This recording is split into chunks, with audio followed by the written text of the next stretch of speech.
Mtoto mdogo pesa nyingi, mtoto mdogo pesa nyingi, wanamwita Chief Godlove. Mambo yamechangamka kidogo mtandaoni ndugu zangu.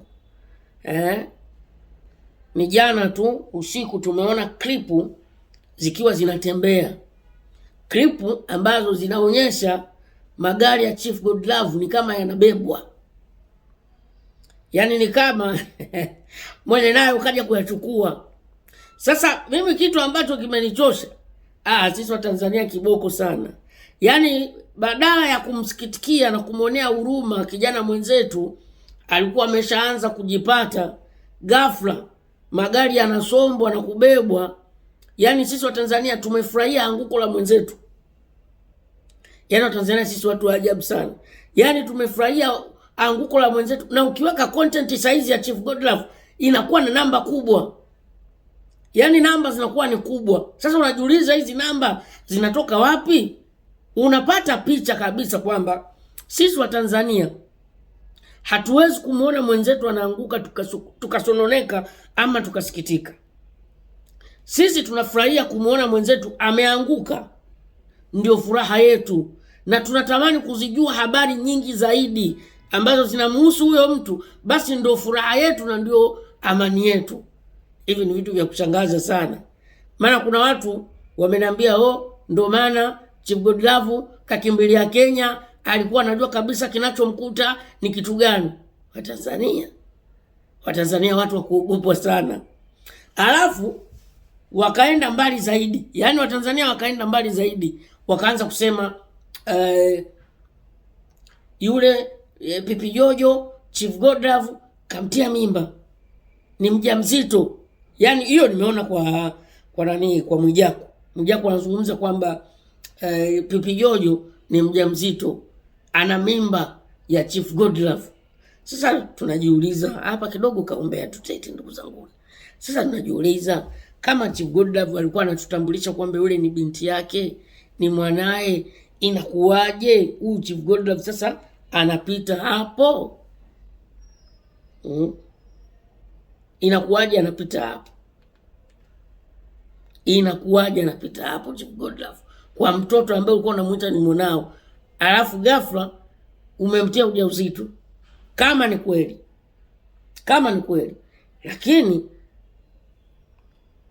huyu ameongea ni Mwijaku, sisi tumethibitisha vipi? Ni ngumu sana kuthibitisha. Na je, jambo ambalo binafsi mimi najiuliza maswali mengi sana, kama kweli Chief Godlove hayo magari amepokonywa, kama kweli Chief Godlove ameporomoka kiuchumi, yani ameshuka, ataishije? Nyie ogopeni maisha ya kistaa, alafu ogopa maisha hayo ambayo yeye Chief Godlove ndo maisha yake alikuwa anaishi, maisha ya sifa. Imagine maisha yale ya sifa, magari, majumba kifahari, maisha ya kistarehe na nini, kuonyesha pesa, kuonyesha hivi. Nyinyi ogopeni, bora uishi tu kama mimi Mr. Pimbi, unaishi bila kuonyesha kitu. Unaishi yani uonyeshi, unacho au hauna uonyeshi. Unacho hauna uonyeshi, bora uishi namna hiyo. Sasa hebu vuta taswira, jaribu kuvuta picha, ni maisha gani ambayo Chief Godlove ataishi? Kwa sababu kama ni kweli asemwayo, yani na maana Chief Godlove hata kama mkweli amekimbilia Kenya, ameenda Kenya, hakuna nafuu. Balali tamkuta tu, atarekodiwa huko klipu za ajabu ajabu huko Kenya, watu watazituma huko Tanzania, itakuwa ni kashesi. Alafu huwezi kukimbia katika nchi yako, uwezi, utarudi tu. Lakini tuna uthibitisho gani? Mimi kuna wakati mimi kilaru kinaniwasha. Kuna uthibitisho gani tumethibitisha kwamba Chief Godlove amefilisika na yale magari amearudisha? Ni hapa ndo sehemu ambapo mimi sijapata uhakika. Mimi mbea kweli. Ngoja nitachimbua makaburi yangu. Nitatafuta njia zangu mimi nipate kujua ukweli. Nijue Chief Godlove ni kweli hizi gari amepokonywa au ni drama tu. Kuna vitu mimi sivielewi. Lakini wanavyosema wadau, ukiunganisha doti ni kama unaanza kupata majibu. Sababu kuna mdau mmoja yeye kaja DM kabisa kwenye DM yangu Instagram, akaniambia Mr. Pimbi, nakupa siri, tajiri yako amefilisika. Wewe ukitaka kujua kama tajiri yako amefilisika, muombe hela.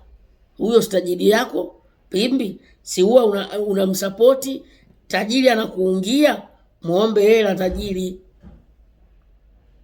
Sasa watu wanataka mimi nimuumbue Chief Godlove. Mimi sitaki kutumia hiyo njia. Mimi nitapenya kwenye njia zangu unazozijua mimi, nijue kama Chief Godlove kweli amefilisika au hajafilisika. Na kama kweli amefilisika, kama kweli yale magari amepokonywa kama ambavyo video zinaonekana,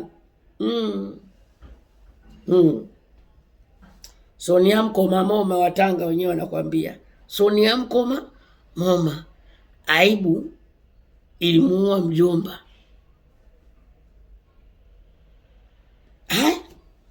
Mimi nikizipata habari za ndani nitakuja hapa tudiscuss. Na tudadavue hapa. Nitaruka live kama hivi ambavyo naviruka live. Nitakuja live moja kwa moja tujadili na niwape habari kwamba jamani, nimefuatilia, nimegundua Chief Godlove ni kweli amefilisika au hajafilisika. Lakini mimi nina jambo la kuongea, nina jambo la kuzungumza kidogo. Ukipata pesa, wewe ishi. Yaani ishi katika maisha yako. Ukipata pesa, usijiachie sana. Usifanye vitu vya sifa. Usitaki kuonyesha ulimwengu na dunia kwamba wewe ni tajiri, una hela. Wacha watu waseme kwamba wewe una hela. Usisababishe ulimwengu, wewe ukauonyesha ulimwengu kwamba wewe una hela. Hiki ndio kitu ambacho binafsi mimi nimekibaini. Umeelewa? Tafuta hela zako, ukipata haimaanishi usienjoy. Maana kuna watu watasema, "Oh Mr. Pimbi, kwa hiyo unataka Chief Godlove asienjoy." Ukipata pesa zako wewe enjoy. Lakini usitumie nguvu kubwa kuuthibitishia umma kwamba wewe ni tajiri. Hapa ninavyosema hivi, simaanishi kwamba Chief Godlove alitumia nguvu, maka amchelewi kusema Pimbi anamnanga tajiri yake. Simaanishi kwamba Chief Godlove katumia nguvu kuthibitisha kwamba ana hela. Haya ni mambo ya hela, na ndio maana natolea mfano tu. Whether inamuhusu Chief Godlove haimuhusu Chief Godlove. Ukipata pesa, usiuthibitishie umma au ulimwengu kwamba wewe ni tajiri, una pesa. Acha umma na huo ulimwengu wao ndio wathibitisha kwamba wewe una hela. Kama hivi ambavyo unaona Modeuji, Azam Baresa huyo, wakina Lugumi na matajiri wengi kibao, wakina Garibu, wakina Salah. Acha matajiri, yani acha watu walimwengu wakuthibitishie uwezo wako wa kifedha, sio wewe uthibitishe. Hiyo very big wrong. Basi mimi bana, kwa leo nitaka tudiscuss hayo mambo. Nitaka tu tuzungumze, ndugu zanguni, tujadiliane. Ni kweli Chief Godlove mambo yameenda vibaya au hayajaenda vibaya? Nitafuatilia kinaga ubaga mpaka nijue cha undani zaidi nini kilicho happen, mpaka ndugu yetu upepo unapuliza vibaya.